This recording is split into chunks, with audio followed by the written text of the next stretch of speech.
Bom dia, está no ar o Extra Classe TV, o programa do SINTRN em defesa da educação pública. O SINTRN realizou o 5º Seminário Estadual de Trabalhadores e Trabalhadoras Aposentados e Pré-Aposentados da Educação na semana passada em Camurupim. Confira a matéria produzida pelos jornalistas Denor Ramos e Maísa Carvalho. Debates sobre conjuntura, saúde na terceira idade, piso salarial e direitos previdenciários marcaram o 5º Seminário Estadual de Trabalhadores Aposentados e Pré-Aposentados da Educação. O poder das escolhas nas nossas vidas foi o tema desta edição, promovida pelo SINTRN nos dias 17, 18 e 19 de setembro em Camurupim, Nísia Floresta. O evento reuniu 250 trabalhadores na educação, transportados pelo SINTRN em 2 ônibus fretados. A coordenadora-geral do SINTRN, professora Fátima Cardoso, afirmou que o evento trouxe reflexões para o segmento. Trazer a pauta para a ordem do dia. O aposentado e a aposentada, nessa perspectiva também, se sente valorizado, é uma valorização. Rômulo Arnor, também coordenador-geral do sindicato, afirmou que o seminário deve ser reproduzido nas regionais e núcleos da entidade. Esses seminários eu acho que inclusive deve ser replicado nas regionais, nas nossas regionais, para que a gente possa dialogar com mais aposentados. O coordenador-geral do SINTRN, professor Bruno Vital, apontou que a geração que está aposentada ou se aposentando foi a responsável por construir e consolidar a luta da categoria. As maiores lições e a construção da luta que nós temos no sindicato é resultado dessa geração. Além de discussões temáticas, a programação do seminário teve confraternização e as apresentações do grupo de dança de Carimbó e do coral do SINTRN, ambos compostos por aposentados filiados ao SINTRN. A diretora de aposentados do SINTRN, professora Marlene Moura, explicou a escolha do tema do seminário. Atentar para as nossas escolhas, ficar de olho aberto, quem a gente vê que defende o trabalhador. Egivânia dos Santos, que também é diretora de aposentados, falou da importância do evento. É um momento de tirar dúvidas, um momento de se discutir, um momento de se encontrar, de relembrar os tempos como a gente iniciou, que as lutas eram bem mais difíceis. O secretário de Aposentados e Assuntos Previdenciários da CNTE, Sérgio Kampfer, opinou que o trabalho que o SINTRN desenvolve com os aposentados serve de exemplo. Eu vejo que o trabalho que ele está fazendo com os aposentados é um exemplo muito positivo para os trabalhadores aqui e como uma referência nacional também. Eleições municipais, as consequências do voto. É o tema da entrevista desta semana com a coordenadora-geral do SINTRN, professora Fátima Cardoso. Bom dia, Fátima Cardoso, seja bem-vinda à Extra Classe TV. Bom dia, Denor, bom dia a todos os telespectadores, em especial os trabalhadores e as trabalhadoras em educação. Fátima, estamos em pleno período eleitoral. Daqui a 2 semanas, daqui 2 domingos, serão realizadas as eleições, o primeiro turno. E eu queria saber de você, Fátima, quais são as consequências do voto na vida, no dia a dia do eleitor? Vamos tomar como parâmetro, Denor, aquele trabalhador que vem para o trabalho, um transporte coletivo. Vamos pegar como parâmetro o desempregado, a mulher que trabalha fora, que deixa suas crianças, muitas vezes com o filho mais velho ou a filha mais velha, pegando essas vidas que são pessoas que estão à margem da sociedade, a gente pode falar do voto. O voto ele deve ser um voto que esteja comprometido principalmente com essas classes, com as camadas sociais, as quais necessitam do Estado brasileiro. Não se faz um voto sem que a gente pense, sem que a gente faça aquela escolha de dentro. Qual é o meu lado?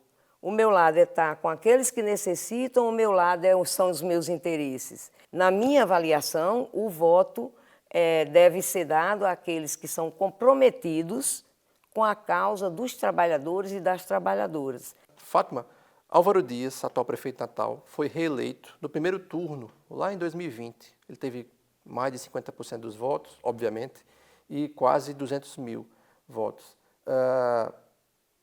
Qual a consequência da reeleição de Álvaro Dias para a educação, para o município do Natal, e a história poderia ter sido diferente se o resultado daquela eleição tivesse sido distinto? Com certeza, né? Nós não tivemos a possibilidade de conhecer as propostas do candidato.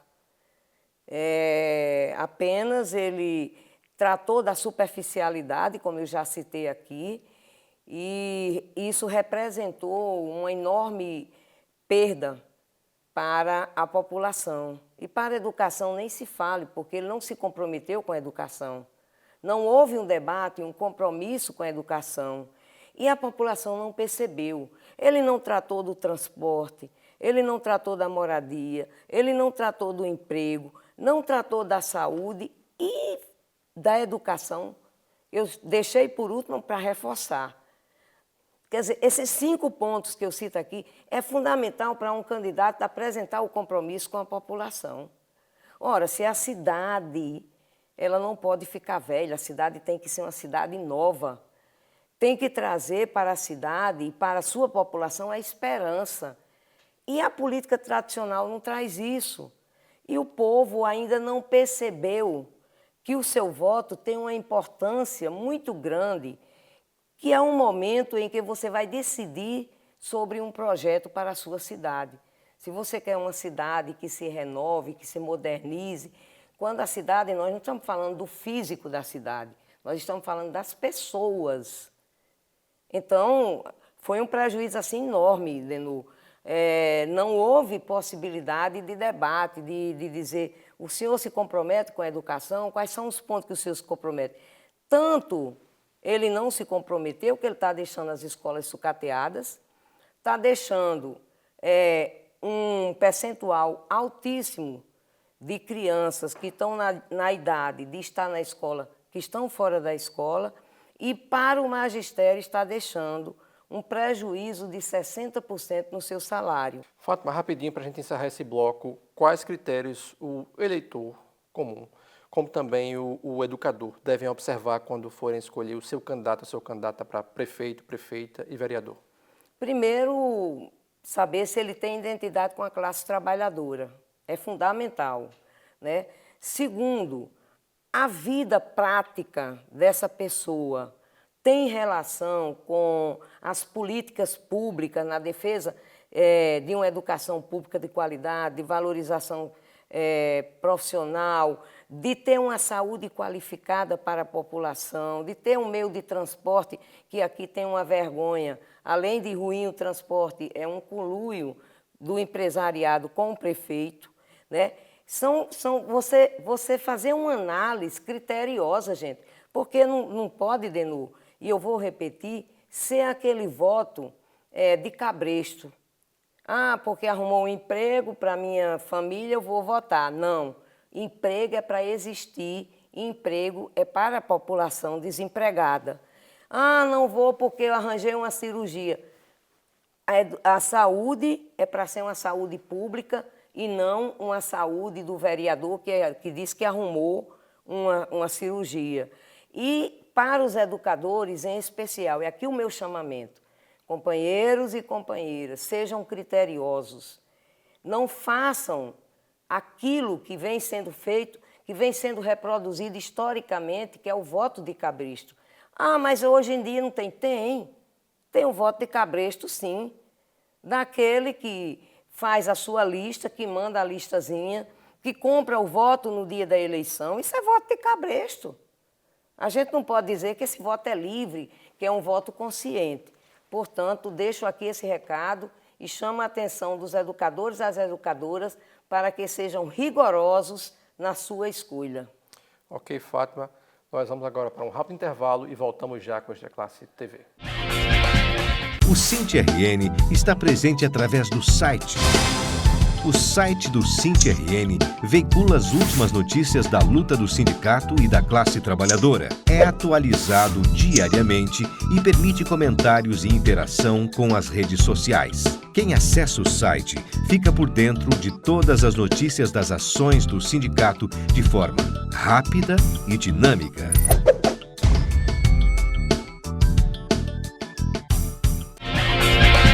Estamos de volta com esta classe TV, o programa do SINTRN em defesa da educação pública, hoje falando sobre as consequências do voto. Tenho aqui comigo a professora Fátima Cardoso, que é coordenadora geral do SINTRN. Fátima, o educador ele é um formador de opinião. Qual o papel desse formador de opinião nesse momento? Ele é fundamental e é estruturante em razão da mediação do conhecimento que ele pode fazer. É uma pessoa que exerce a liderança junto aos estudantes, junto às famílias, é respeitado, existe uma confiança e, nesse momento, mais do que em outro, é importante que a escola lide com esse tema. Tema que, para muitos, né, tem sido motivo de chamar de ideologia. E é ideológico, sim, mas é uma ideologia onde a gente precisa tratar com uma certa severidade da estrutura da sociedade, das instituições, a quem servem as instituições, para que elas servem. E nessa perspectiva, o educador ele tem, nesse momento, o dever de cumprir com essa tarefa didática do voto, das consequências do voto, o que representa uma eleição, um mandato, a fim de que a sociedade ela possa interiorizar e ver de forma diferente. Agora, Fátima, existe uma descrença enorme na política, no senso comum. Muita gente não gosta da política, não acredita, vê uma série de escândalos, enfim. Muita gente está nos assistindo nesse momento. Que recado você manda para essa pessoa, para esse eleitor, para essa eleitora que tem esse sentimento? Então, a todos aqueles que estão nos assistindo nesse momento, é importante pensar que essa construção de que todos são iguais, farinha do mesmo saco, também é uma construção da burguesia. E nós devemos perceber que essas construções, elas limitam as pessoas, limitam o seu pensamento, limitam a sua visão. Nem todo político é igual. Nem todo político carrega o estigma de ser corrupto. Nem todo político só tem interesse em si mesmo e naqueles benefícios que lhe traz a política. A gente precisa separar o joio do trigo. Fátima, para encerrar o programa de hoje, quinta-feira passada, dia 19 de setembro, se estivesse conosco, que de certa forma está, Paulo Freire, patrão da educação, completaria 103 anos. Como definir o Paulo? Então, não só patrono da educação brasileira, mas patrono também do nosso sindicato. Né? A gente tem, verdade, bem lembrado. A gente tem muito orgulho de tê-lo como patrono. Como definir? É difícil definir Paulo Freire, porque Paulo Freire é um homem do mundo, é um homem que galgou nas melhores universidades do mundo, né? Ser uma referência literária para seus estudantes, mas ele também é aquele que no Rio Grande do Norte, em 40 dias, né, ele conseguiu fazer a alfabetização de adultos. E ele disse mais, ele era tão fantástico, né, que ele disse, olha, eu não quero que vocês leiam apenas as letras, mas eu quero que vocês leiam o mundo, compreendam. Perfeito, Fátima. Obrigado pela sua participação nesta classe TV de hoje. Nós é que agradecemos de novo, quero desejar um bom dia a todos que estão nos assistindo, agradecer pela audiência e desejar que no dia 6 de outubro a gente dê aquele voto consciente. Não o voto impensado, mas aquele voto amadurecido em nome da nossa cidade e em nome da nossa população. Muito obrigado por sua audiência e até o próximo domingo com mais um programa do SINTRN em defesa da educação pública. Até lá!